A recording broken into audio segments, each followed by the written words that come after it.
komo yenko lawyer Godwin edidi tamakro ho na yenko je emremu adesua na yenhwe sede eniema siko cancel mema wa chiba OKFM so okay that kwame and prime chawo masana o long weekend na everything ana ye enanko a se bibi ni ho a ya o shedem wan ra ka obi bibi bu ajo so be jo so won yes kro me yo there enu bottom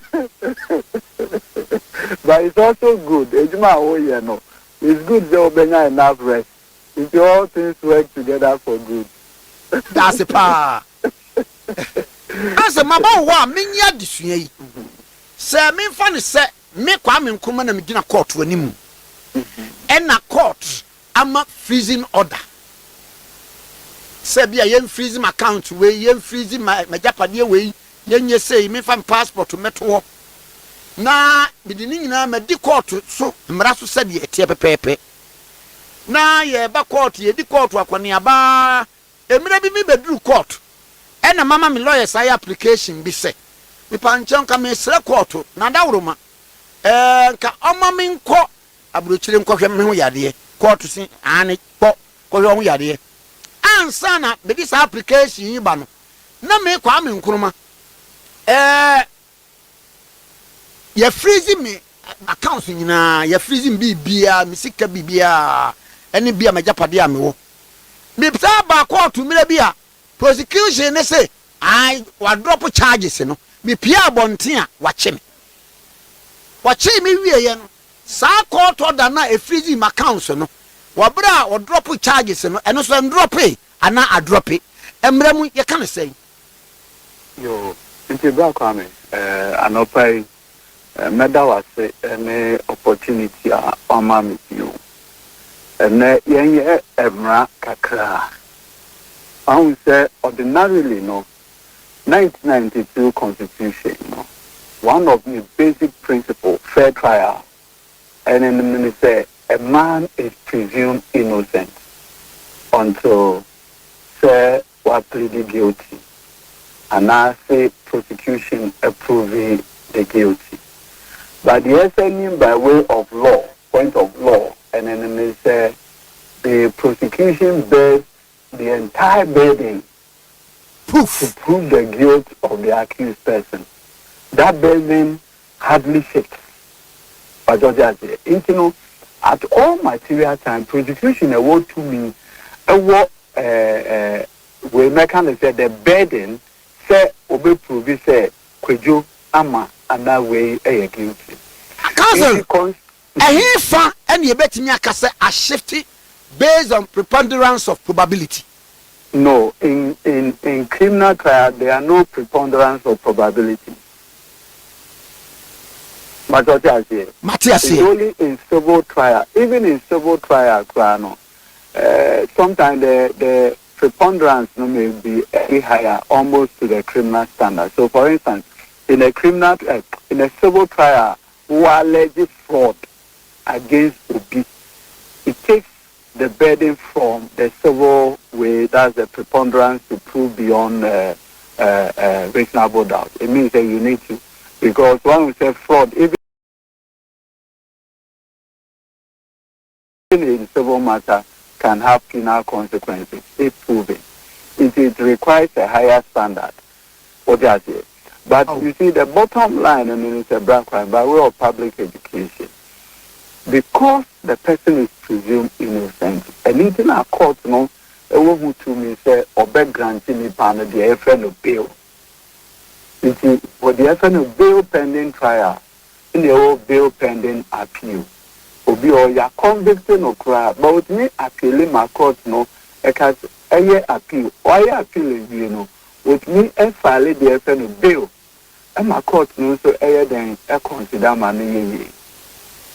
You see, brah, these trials, no, because of the individuals involved, no, and then they sometimes a year a bit more complicated. Now, when we say Ghana establishes the Economic and Organized Crime Unit, EOCU, YOCO, no, a man who crime say Yoko or starting investigation krana which means the FN freezing of your account or the tainted transaction. Into Ovia now or the assembly to quarter. I feel no obey for the FN confirmation of that freezing. Now by law no administratively no make me freeze your account administratively. When you say obey court. But I'm running to just say who did say money year within 14 days a court to confirm that freezing order, because when we say Article 18(2) of the 1992 Constitution, no, it can say a person has the right to own property. Obibio mamu idea the right to own property. There are only lawful exceptions, and then say if they are caught at the limit, and they are so the use of that property. It is a ewo account mu your property. The only circumstance said you will be let me then up to your enjoyment or fundamental right to the enjoyment of that property, and then say court a master order no. It may be no Yoko by its law no, and so quickly obeko no according the FN freezing confirmation. Now Emran also can say Yoko had the freezing confirmation into account so now a year be do na she and Kosoa. Oh, who can so over apply to the court? Ama court no a visa freezing order no. It may kai Emra said you NPP bar power 2017. Around April 2017, and now almost starting January 2017, and almost starting investigation of Dr. Stephen Kwabena Agyapong. But that's all kind of former Kukubo CEO. It is as part of the investigation, Yoko, the FN of freezing of his bank account. It's almost freezing a bank account now. It's not Dr. Puni and Yahoo Kwine to access his bank account. It is from January, April 2017.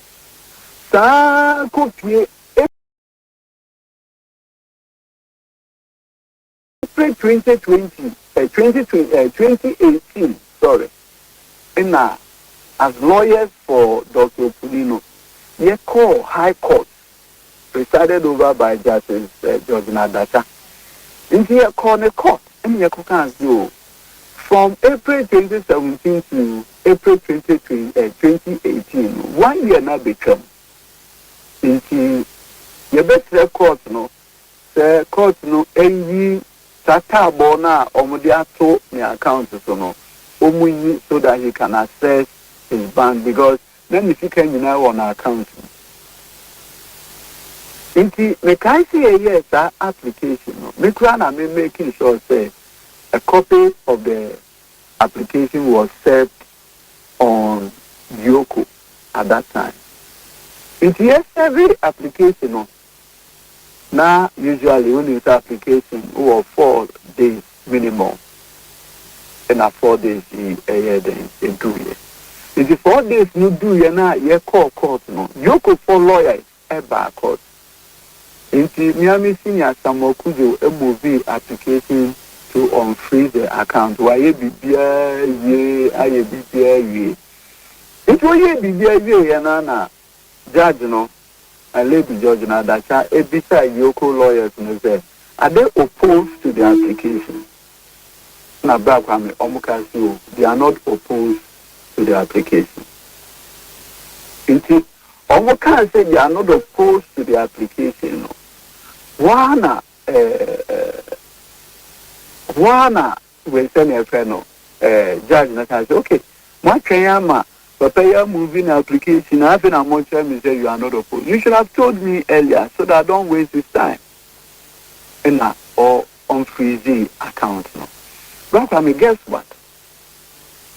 Or judge no matter the order on freezing the Dr. Opuni account now you PAC court, bruh, less than 2 hours. Now the same Yoko had now filed an ex parte application freezing the account again. I said, what is happening? We were just in court about 2 hours earlier. Move catch the court and say you are not opposed. Obviously, somebody higher up had just instructed them and said, why did you allow the accounts to be unfrozen? Until now quickly, I think that time now Yoko boys and all your KK Amwa. But I told you. I know of a KK Amwa. Yes, that is my senior police officer. Yes, exactly. Said now on no. But what's happening? We're just in court barely some hours. We say we court now behind Aswabe expertise. And they did a formal application at the buyer. And that formal application was to say the account freezing or earlier should be unfrozen, let me say. Abraham mode buy no more grounds on the same because so I drop charges on I was arrested you. Arrested here. So freezing or the next one I know you're not grounds on. Yes, one of the things I can say the statutory 1 year no abicam. Okay. 2. Transaction are more investigating and so this one of the most important things as I say Obed draw that distinction to the judge. And then let me say the transaction in question has nothing to do with the details in the account. Majority as here. In the specific case of Dr. Opunino, now almost said 23,000 Ghana cedis. 23,000 Ghana cedis in a Sidu Agungo, a man. And that is one of the charges on the board. 23,000 Ghana cedis. 23,000 Ghana cedis. NPP party, if they want to disgrace you, there are no mercy. Cry. Said you put per bribe by 23,000 or back on it. I know problem. Make me a mumbi. Aha. If I know Nippon two can cry anyway, impress cry night to say. Sebi as the chief executive officer, but at that time they were just determined to destroy and disgrace Opunino. So 23,000 was one of the charges on the board. And so what, bruh? Now, if you are courting a judge, look, the bulk of the charges has nothing to do with or no Opunino per se. It has to do with contract that was given to a company. And those contracts has nothing to do with or no personal bank details. It is a big year. Judge having any basis at all to place those limits on the bank details. In Abra, you make it a forceful argument. Judge you know what? Since we are in court, she wants to err on the side of caution. I still remember the judgment vividly on the ruling. Yankasa. One year called Supreme Court for so, first judge, a ruling said still now the freezing is in force. Yes. I said, Bakuna on my time. There was a time limit to the 1 year. Bra, 1 year no freezing or than ever spent. Aha. Hello, Bakame. Message send ye Bakuna on my freezing or done. Sa order no mine, send now a bra as a secure 1 year now be chum. In fact, we actually advise him not to do anything until that 1 year. But what is here? If you ohodi one hello black and bajo TV. Ethiopia. If you ohodi one from April 2017 to April 2018 in a two anamono. But black and the interesting thing is that if the judge you call back at this time also freeze the account in your case okay. And you go Supreme Court for certiorari. In your call Supreme Court. Sadana Yeko Supreme Court, my Lord the Chairman, panel of the Supreme Court, Omoka say, we have seen the charges that have been preferred against Dr. Stephen Opunino. There's only one count, one, which has to do with 23,000 Ghana cedis, alleged payments from Sedu Atonko. Otchere. So if that is what the case is, relative to the accountant, then you can't give a blanket freezing of his account. It's unacceptable. Inti Sadano, the Kaipan says, lawyer for Yoko Oba Court, Mrs. Abbott, and they betrayed the Supreme Court judges for the year. No, I'm saying, look, we are not going to allow you to turn Yoko into an octopus, a monster. Hey, Council Buamakakra. Yana Supreme Court, it do baby. Who bedrew apart from ruling? Who was so I'm to me child address so who feel on what him say now one bow says upon whom did you what you come up I say 2012 elections you know ebra ya chi ni be contempt no over sa election dispute no back when say if you want to be a hero we make you a hero.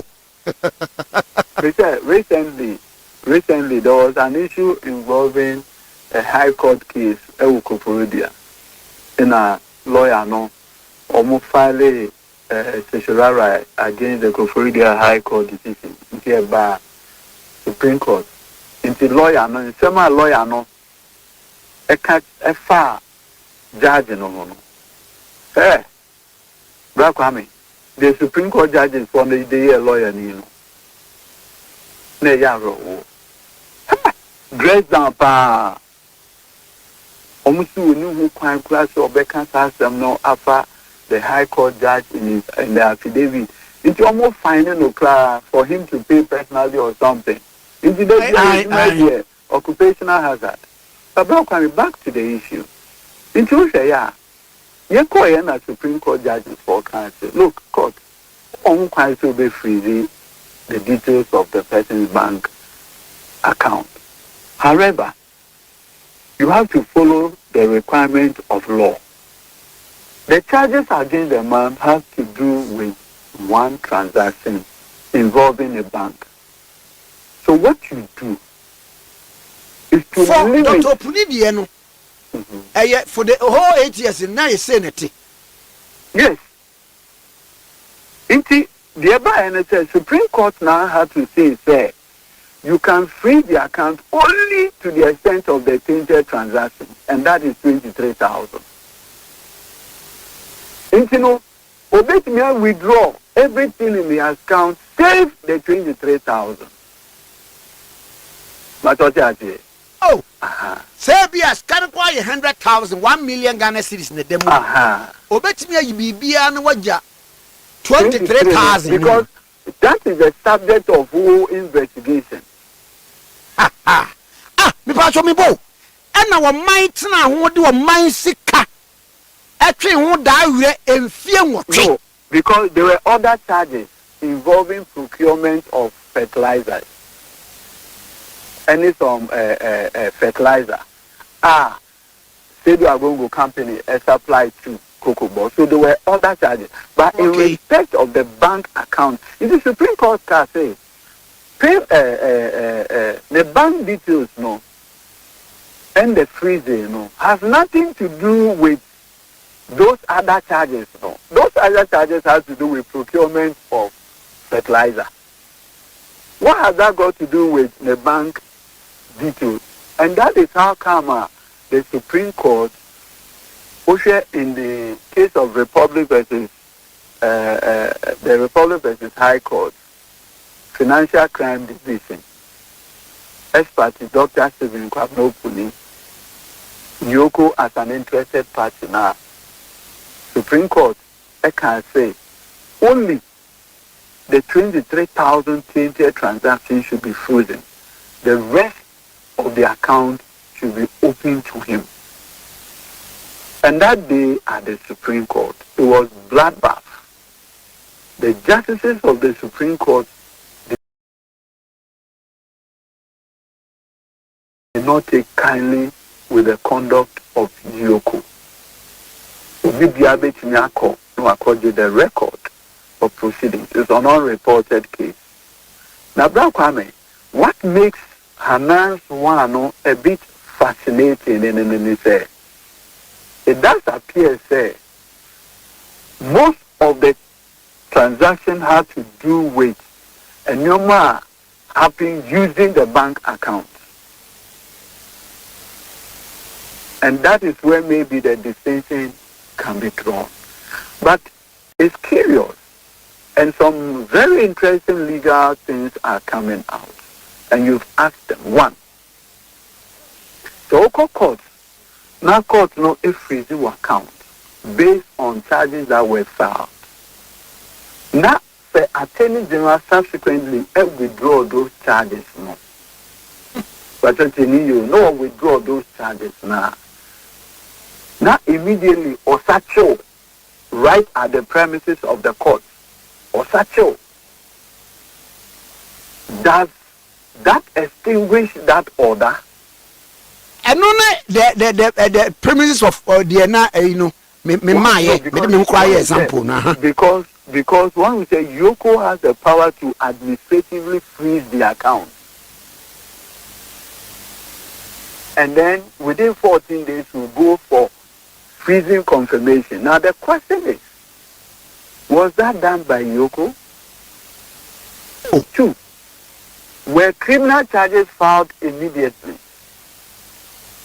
Now, does it suggest that the mere filing of the new charges restored the old order? And I say, when those new charges were filed, the state prosecutors, when they went to court, did they urge on the court to restore the same conditions and prevailing? These are matters that we need to interrogate further, because we need those additional information to do a fair assessment of how the situation. But you see, Bra Kwame, you see, on this your platform, I've always said something. As public servant, a risk in Kwa. The occupational hazards are so much. Oh dear, watching fita me so me mind. One or two issues in TSC and criminal investigation. What happens? What happens? In this specific case, Sekobane say, and Brakame, let me make this point. You see, imagine we had woken up, one day, in the SEO, Sebi, Ebia Hanan, and let me use somebody else. I'm not case no customer. Judge a man who crying. Judge no man who crying. We're too crying. One maybe. What would have happened in this country? Hey, Mwashada! And I'm pressing what now? Say, Sedinam, a Tamakrudian be a part 1 and 2. So you see, sometimes. Cancel it. Is it ever say, be a BNI phone so, and who is sad dear way?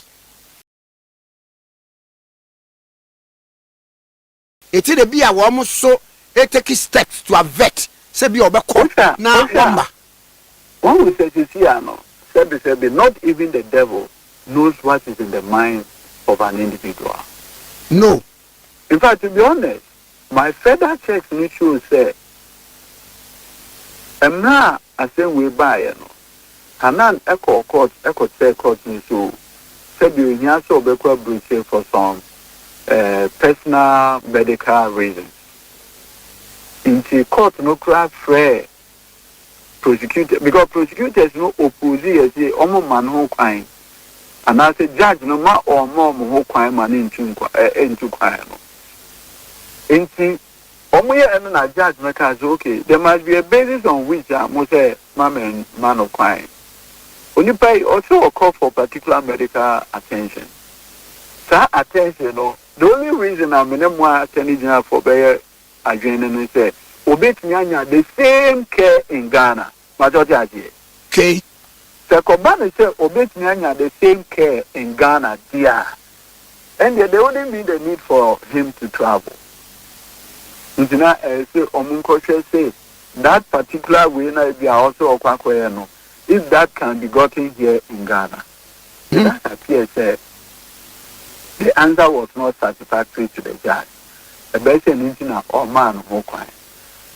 I feel that by law, if the Attorney General was not happy with the decision of the trial judge now, they could have appealed it. Majority I say, say if the appeal be unconstitutional, it may suggest that omoni judge no higher than you may disagree with the judge, but you accept the verdict. If you are not omoni higher than I think. Because yes, then to the extent say judge no the man who can say only way no, he may be entitled to, unless of course new and fresh evidence had come. Now this is where it gets very interesting. At what time in a new evidence in a Bible thing? Did the new evidence come at the time when the judge was so sitting, so that you could have quickly approved the judge and say, oh my Lord, all that you have on my head, said you who this A, B, C, D information. Say, how? Said you be on an area echo through criminal trial. Said, and you do make me Johnny Ajani here. Anna. You do be a prinity. Oh, Ebia, I'm saying that it's a valid point of view to make. He said, I want to mean Yana in a go through the trial. Or no, me a good man won't mean Johnny and Yana. No. That's also a point that can be strongly made. The other point that can also be made is that Attorney General, the point now on that, because according to Attorney General, the main almost question withdrawal from the bank. And to the extent so a kind of withdrawal, their fear was that Okwa or Maki. That is why they took that extraordinary step. Council, I want to, yes, dear Marty say a lawyers for the defendant, no, and they about to get me say. One was one more Godfred, Godfred, was say, one more provide the evidence that said there was an attempt. So basically, Kwaku clear one account. So I think today, this morning, I think the Attorney General's people must be telling the judge something. It's important for the rule of law. Madam Sabakubium, one must say a complete violation of a court order. A Mahanan Kwanza Onko. Now we could do airport or Musuma Chino. Now I'm back to actually court Najinaso, normal court na side or Attorney General for contempt. We will say the constitutional democracy area. Nobody is above the law, not even the Attorney General, majority. And so, if they believe that they have a valid order of a court, then Attorney General violate here, it's within their right perfectly to bring contempt proceedings. Mindful said the Attorney General also would have the opportunity to defend him or herself as far as the matter is concerned. One would say the thing with prosecution and everything, you didn't have the opportunity to tell the people of Ghana, we made a mistake in such a way that we allow the person, if he doesn't come back again, what will happen? What will the people of this country say? If it turns out that the man that is being prosecuted continue to cry and able to be happened. And let me tell you, look, Mekai Emrana represents Mr. Ato Forson. Because you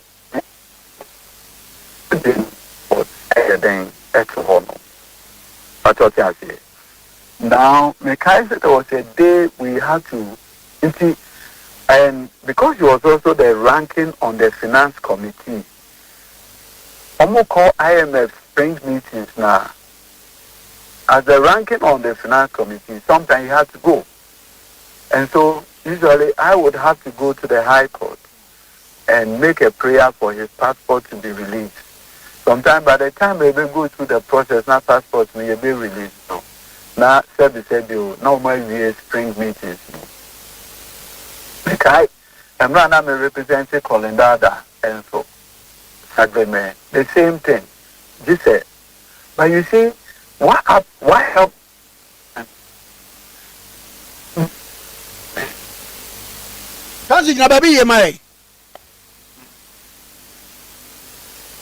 Hello, Council.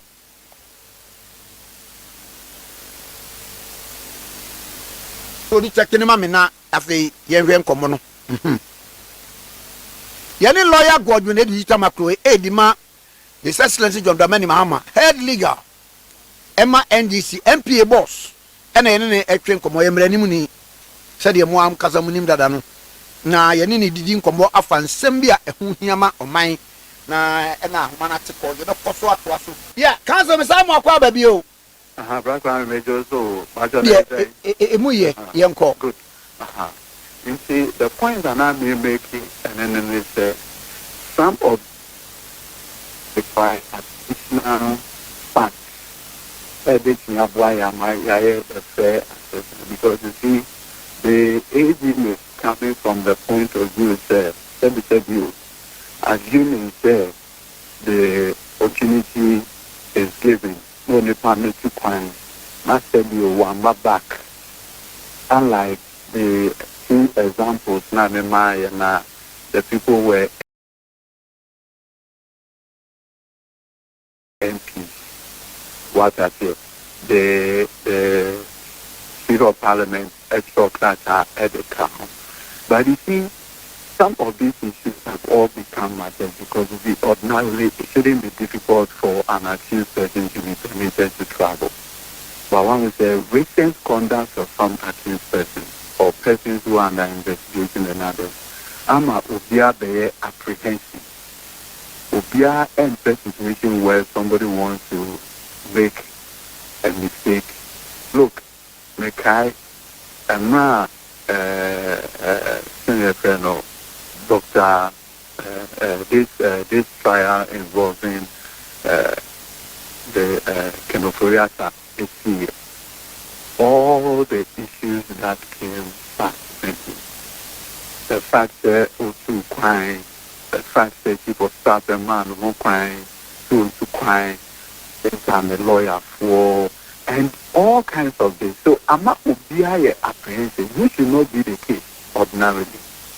It should have been so easier to allow an accused person the opportunity to travel, come back, and face the trial.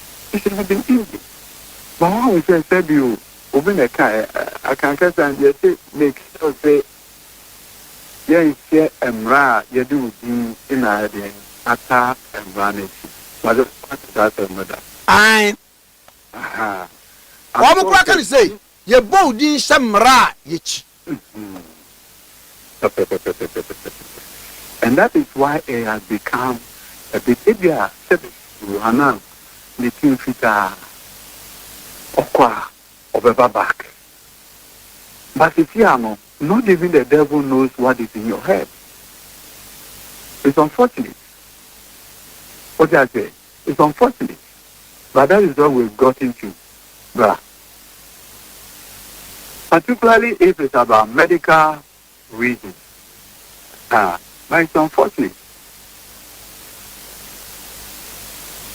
I see. Now, indeed, and I record to name. Now, say, and there be one best cited. I think that with this new development, it's important that the AG immediately appraise the court of this new development, so that the court can make an informed decision based on this new development. Because once there is a valid, sufficient order of the court, I think that whatever new development must be quickly made available to them. So even if the case is not up for court today, I think the circumstance requires that they go back to the judge and immediately appraise for this new development. Mami Muso. So I'm going to do court to the name. Now I'm going to be a chess and panka there was an attempt to say wakoyi ni bank accounts musika nyina. That would be problematic. That will be problematic. That's what I mean. NHS wochira ansa na bia egi no betu sa na moyi na obi bia ne na agina so e wadansie. Yeah, because you need to really go and tell the judge something. Regardless of what you have to go and tell the judge something.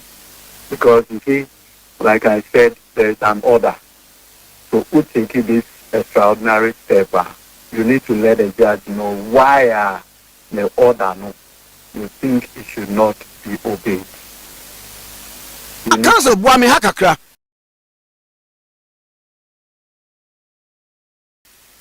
Maybe the AG should have appealed the decision immediately when it was given. It would have Council. Yes. Being sure no na oni problem bia e was a decision no a court no my name ebra who said there is an attempt. This attempt no in ama ebia wasita na adwin. Enti na make us so it's important there whatever evidence is na so bia ordinance no bia no he needs to quickly let the judge know. And that will put matters in proper perspective. Can't say. You see, the other thing, and it's a black woman. Hello, black woman. Whoa. The court will make an order in favor of the attorney. I want to believe that the attorney general would want it to be respected. It's the same way. The court will make an order in favor of the accuser. All the parties must respect it. So if there are new developments, I think it's important. It's in another minister say this information about the oil withdrawal was it an information that came at a time that it was impossible to go back to the court? We need to interrogate that. That Bena Otu Sana Mono, if they have to withdraw the money or the funds from the account, that Ben, was it Thursday?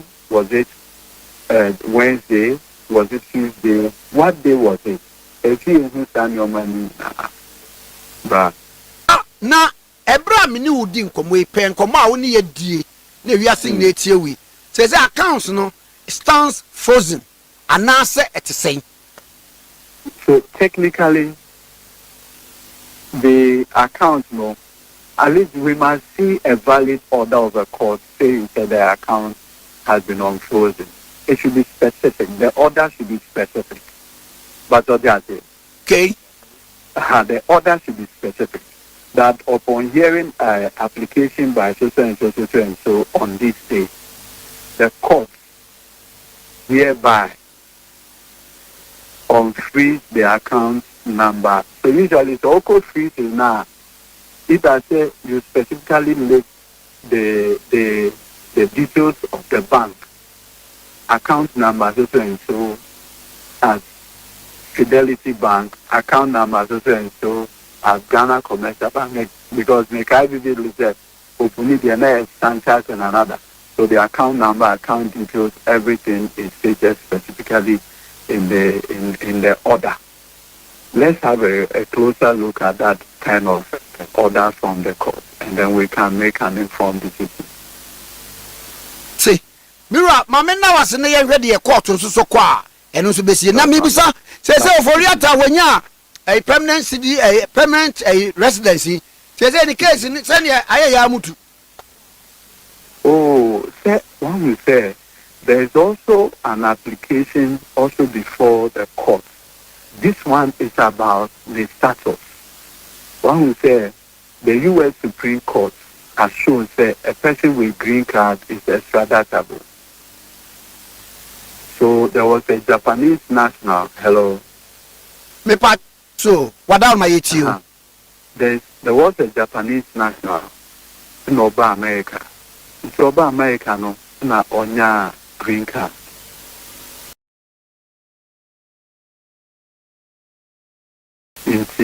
Subsequently, in the Japanese authorities, a catch the U.S. was Oba Japan, every year, some criminal activity.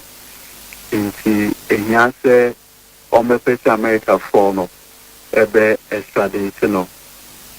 I call Japan to face criminal prosecution in Japan.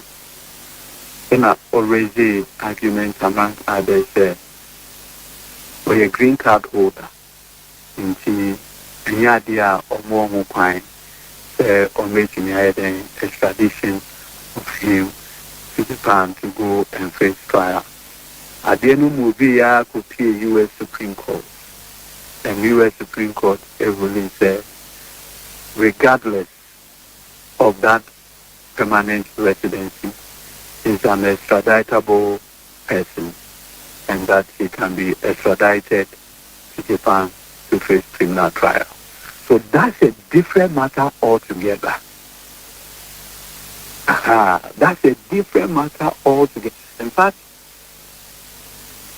that's the matter that can be fought right up in the U.S. Supreme Court as to whether, notwithstanding the fact that Mr. Ken Ofori Atta a green card, whether he can be extradited to come and face criminal charges in Ghana.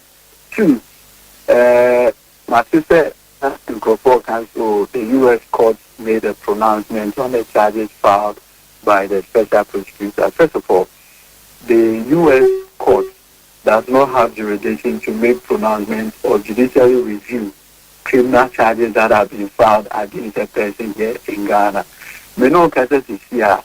So we say the Ghanaian court have extradited a branch of Kwabena Agyapong by the High Court to go and face charges in the U.S. All these things can happen. Counsel.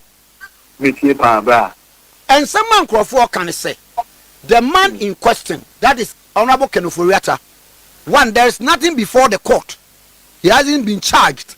No. Who ignited that? No, currently as we speak, there are former criminal charges filed by the Office of the Special Prosecutor against Mr. Ken Ofori Atta and others before the criminal court of Ghana. Been said on him. It cannot be accurate say Rebecca feel there are no charges. In fact, we shared the letter from the law firm of Minka Primo. They tried to say the American court said the charges filed are of dubious character. But that cannot be the case, because the American court does not have jurisdiction to pronounce on the genuineness or otherwise of criminal charges that are competently filed before a court here.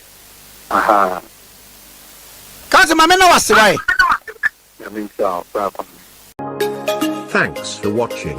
Like and share the video. You can also drop your comment.